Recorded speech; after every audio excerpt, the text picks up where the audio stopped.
Ugly Anime time again, and this time it is Eminence in the Shadow.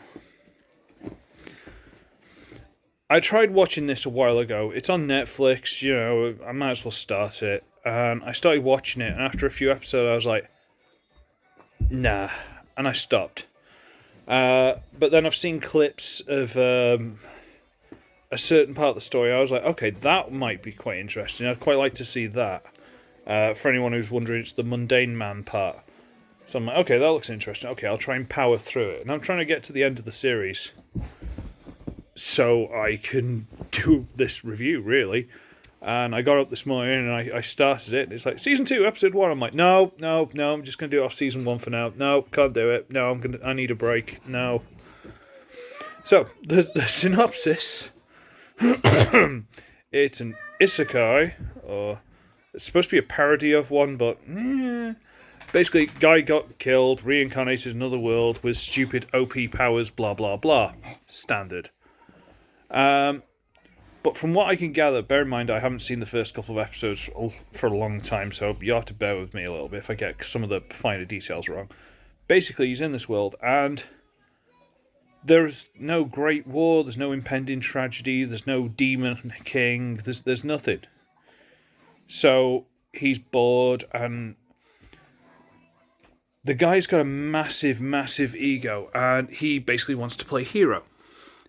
So he's going around like hunting bandits and stuff like that. It's the closest he can do. And one day he stumbles across an orphan. I think little orphan street kid, elf girl, I think she is. And he saves her, and she's like, wow, you're amazing, blah, blah, blah. And he's like, oh, well, what would you expect? I'm amazing, trying to play up to her to be like, just wants hero worship, basically. And she's like, oh, wow, this is amazing. Can I help you? He's like, of course, I always need people in my hunt against the secrets hidden from the people that need to be, spread to the rest of the world and all and unveiled. And so he basically indoctrinates this girl to look for dark secrets of the world that, as far as he's aware, don't exist. He's just made it up. And after a while, he sends her off to go and find these things. And along the way, he gets more of these girls. And they're all girls, by the way. Pretty. Different coloured hair. Elf girls. Beast girls. What a shocker. I'm shocked. It's not a harem anime, it's all honest. And, he gets this huge organisation. And, yeah, they find dark secrets. Shocker. And so through this organisation he's got that basically proves any lie he makes up, and the isekai OP powers he has, including the classic people, the only thing that people really go is he basically goes, I am atomic, and he uses some sort of spell that basically makes a nuke. Somehow it doesn't irradiate the entire town, or wherever it is he's using, and it's a very powerful blast that seems to be like 200 meters radius, whereas a nuke could probably take out an entire city. So I'm not quite sure if he's holding back or if they just like the sound of it, but it's his get out jail free card. He's used it like 3-4 times in the first season. First time it was like a big deal. The rest is like, I'm in a situation that could be difficult. I guess I'll just nuke it. And it's like that. I could probably get behind the series as just switch your brain off and enjoy it, if it wasn't for the fact that he was just... It's all made up, because he's got these girls, and they are like, what's the word?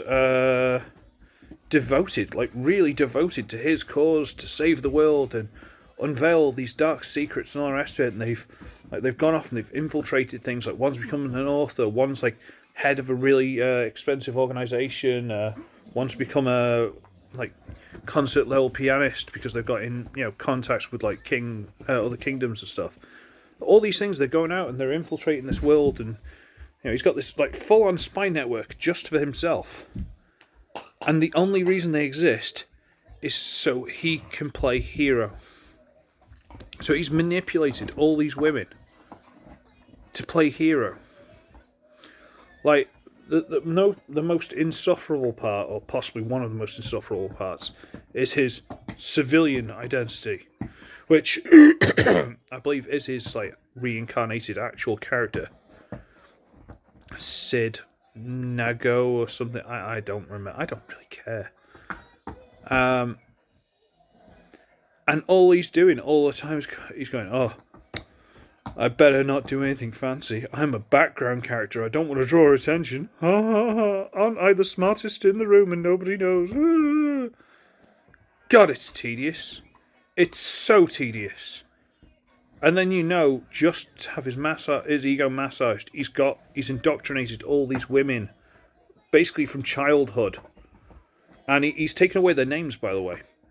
They aren't like, Sally, Tina, Jessica. No, Alpha, Beta. That's cult behaviour. But they're the good cult, so let's just remember that one. They're the good cult. It's bad. And then obviously every woman who meets him's magically in love with him, even though they're princesses and stuff like that. And, even in his civilian disguise, they somehow fall in love with him, and just... It's tedious, man. It's really tedious. Now, I've only just finished Season 1 and looked at Season 2 and God, I can't handle it. So maybe in like 6 months to a year, I'll do Season 2. God. But maybe there's something that explains it all and he gets his comeuppance or whatever. I don't know, but he comes across very much as that one player in D&D that wants to be the best at everything, always needs to be the best at everything, and the DM, for some reason, not wanting to upset the party, gives him whatever he asks for. Like, oh well, I can beat that guy because I've got a spell from first edition that I've updated and homebrewed, and now it does this, and the DM's going to let me because I'll have a tantrum if he doesn't. Blah blah blah. Oh, what, you hit me? No, you can't hit me because I've got a force field, and that stops you hitting me, and that means I'm invincible, and I'm better than you. That's how he comes across. Everything he does, that's how it comes across. And it's really frustrating. I struggle with it, man. I do try and watch... Excuse me. I do try and watch these things. I do try and give some kind of... again, I know a lot of these things, there will be a twist and things will get clarified or improved, or a lot of the time they do anyway. But I don't like the main character. I don't like his little cult. I don't like any of the support characters. I don't like anyone in this anime. At all. Just... So far, it's not a go watch to me, but hey ho, what do I know? Anyway, I'm going to scarper, and maybe at some point you'll get Season 2 of this awful rubbish. I don't know. Bye-bye.